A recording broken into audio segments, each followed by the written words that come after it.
যে সেজদা দেয় না তার ঠ্যাং চারটে। যে মিথ্যা বলে, চুরি করে, ডাকাতি করে, জেনা করে, ব্যভিচার করে, অন্যায়, অশ্লীলতা, বেহায়াপনা, দিবা নিশি মোবাইলে অশ্লীল ছবি, নাচ গান, নর্তকীর দৃশ্য, উলঙ্গ ছবি, হারাম, এর মধ্যেই যে ডুবে আছে, যে নারী বেহায়া বেপর্দা এর মধ্যেই পড়ে আছে, বুঝতে হবে তার পাও ঠ্যাং চারটে।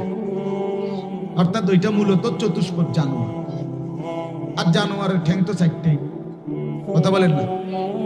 কুকুরের ঠ্যাং কয়টা? বিড়ালের ঠ্যাং কয়টা? চারটে। গরুর ঠ্যাং কয়টা? চারটে। ছাগলের ঠ্যাং কয়টা?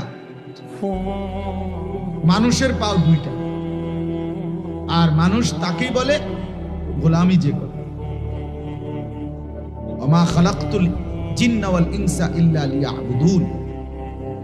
এর মানে এটাই, আমি মানুষকে বানিয়েছি ইবাদতের জন্য। তাহলে ইবাদত যার মধ্যে নাই সে মানুষও না।